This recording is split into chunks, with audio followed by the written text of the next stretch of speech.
नमस्कार।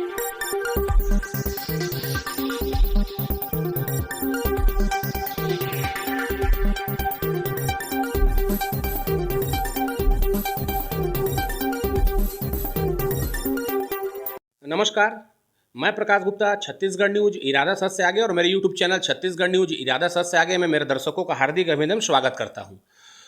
मैं आपको बता दूं कि मैं जो है अंबिकापुर शहर के नेता प्रतिपक्ष श्री शफी अहमद एवं वार्ड नंबर 39 के पार्षद जी के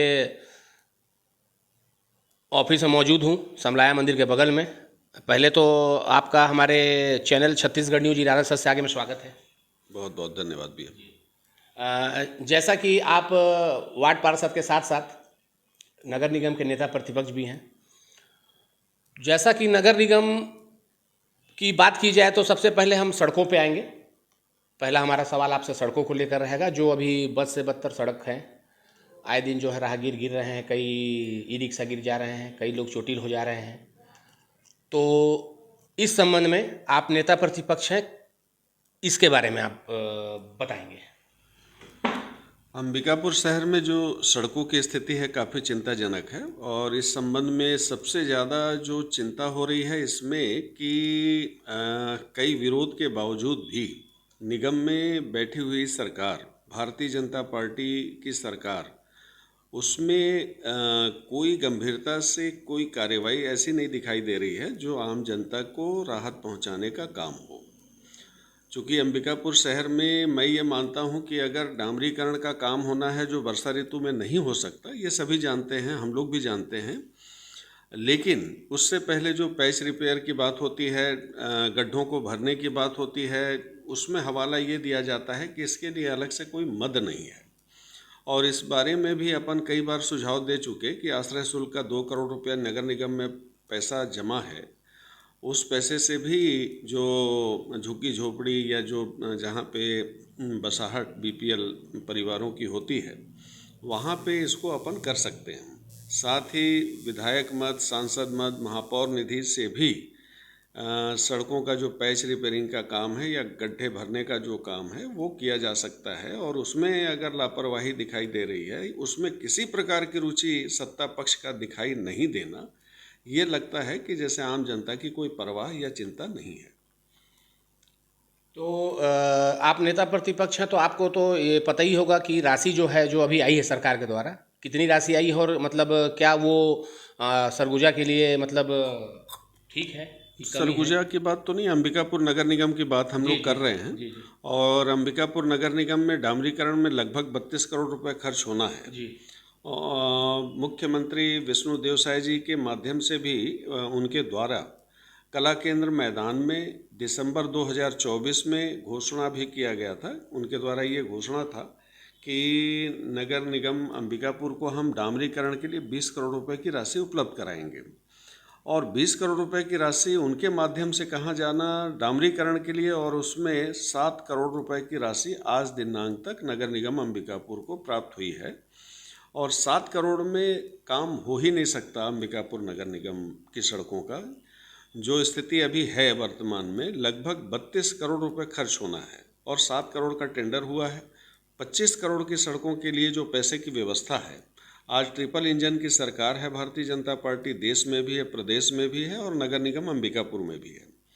तो अब जो स्थिति है, अब तत्काल इनको सामूहिक रूप से जो इनके जनप्रतिनिधि हैं उनको प्रयास करके और इस कार्य को कराना चाहिए। सिर्फ बयानबाजी से कोई काम नहीं होगा कि जो बयान दे रहे हैं कि नहीं इतने दिन में सड़क बन जाएगा, तो इतने दिन में पूरे अंबिकापुर शहर का चकाचक सड़क हो जाएगा। 1 साल पहले से लेके आज तक बता रहे हैं, आज लगभग 2 साल होने को जा रही है सरकार की, कि आज 2 साल से छत्तीसगढ़ में भाजपा की सरकार है और आज 2 साल के अंदर ये काम हो जाना था। अगर हम कहीं चूक किए तो एक अलग विषय है, लेकिन आप आज ट्रिपल इंजन की सरकार में बैठे हुए हो और उसके बाद आपके द्वारा ये, आपके मुख्यमंत्री जी के द्वारा ये घोषणा किया जाना कि 20 करोड़ रुपए की राशि हम उपलब्ध करा रहे हैं और उसमें उपलब्ध नहीं हो पाना, तो ये जनता तो ठगा हुआ महसूस कर रही है कि हम इतना बड़ा जनादेश भाजपा को दिए और भाजपा के लोगों को किसी प्रकार की चिंता शहर के लोगों की नहीं है। नगर निगम में के क्षेत्र में जो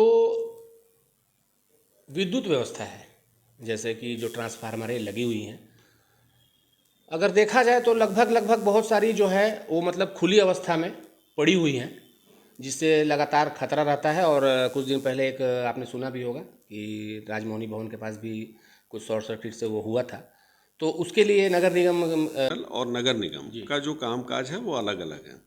जहाँ तक सड़क बत्ती की बात है, तो सड़क बत्ती का देख रेख करना ये नगर निगम की जिम्मेदारी है, और उसके लिए नगर निगम विद्युत देयक का भुगतान भी करती है। शेष ये है कि जो विद्युत का विस्तारीकरण हो, या फिर जैसे केबल लगे हुए हैं या तार लगे हैं, या मेंटेनेंस के लिए जो ट्रांसफार्मर के काम है, तो वो विद्युत विभाग उसको करता है।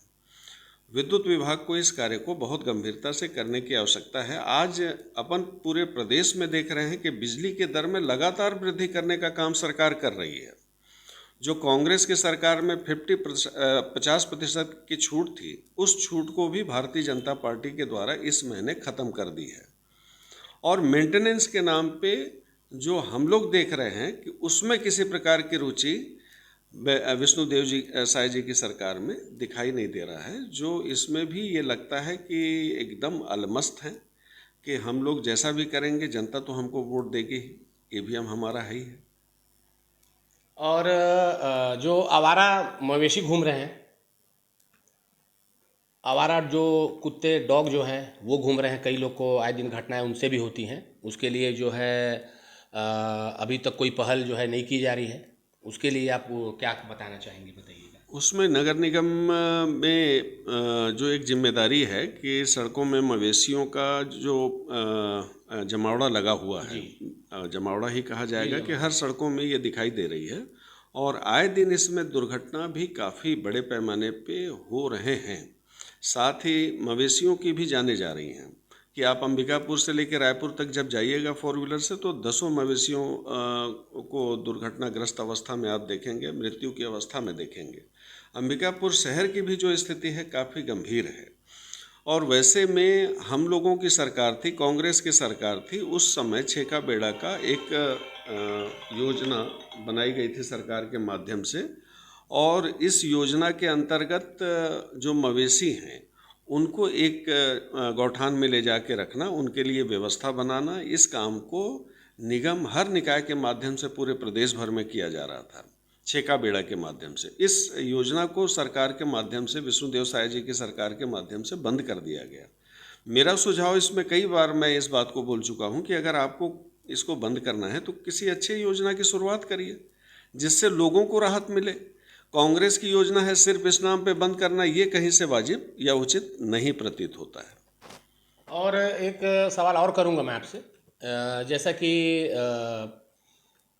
जो नालियां हैं पूरे 48 वार्ड के अंदर में, वो लगभग लगभग खुली अवस्था में हैं, जिससे कई बार गाड़ियां भी फंसती हैं, कई लोग गिर भी जाते हैं उसमें। और जो नालियों के साफ़ सफाई के बाद जो सफ़ेद दवाई डाला जाता था, मच्छरों के लिए जो है छिड़काव किया जाता था, वो शहर में देखने को नहीं मिल रही है। क्या ये योजना बंद हो गई है? अगर चालू है तो क्यों नहीं हो रही है, बताइए। नालियों को ढकने की जहाँ तक बात है, तो बहुत सारे नालियाँ ढकी हुई हैं। ऐसा नहीं है कि उसमें एकदम से ऐसा हो कि सारी नालियाँ खुली हुई हैं। हाँ, ढकने की आवश्यकता कहीं कहीं पे है जहाँ ज़्यादा आवागमन है, बड़े नाले बने हुए हैं, कहीं अगर नहीं हो पाया है, ऐसे भी बहुत सारे नालियाँ हैं जहाँ पे ढकने की आवश्यकता है। दूसरी बात यह है कि जो साफ़ सफाई की व्यवस्था है उसमें कुछ कमजोरी दिखाई देती है, कि जो हम लोगों के कार्यकाल में जो हम लोग देख रहे थे उसमें कुछ गिरावट अभी आई है। इस संबंध में मेयर से भी मेरी बात हुई थी, एक मीटिंग में ही साथ में थे, तो उस समय भी अपन बताए कि इसमें आपको चूड़ी कसने की आवश्यकता है, कि यहाँ अंबिकापुर नगर निगम क्षेत्र में जितने भी नालियाँ हैं या नाला बने हुए हैं उसमें बरसात से पहले सफाई की व्यवस्था नहीं की गई, जिसके कारण जल भराव की स्थिति अंबिकापुर नगर निगम क्षेत्र में देखने को मिला। साथ ही अभी साफ सफाई की जो व्यवस्था है, जो हम लोगों के कार्यकाल में एक ऐसी व्यवस्था बनाई गई थी जिससे पूरे देश और पूरे दुनिया में एक नगर निगम अंबिकापुर की पहचान बनी है, उस पहचान को भी बनाए रखने की आवश्यकता है। उसमें जहाँ कहीं भी गिरावट आ रही है उसमें सुधार की ज़रूरत है।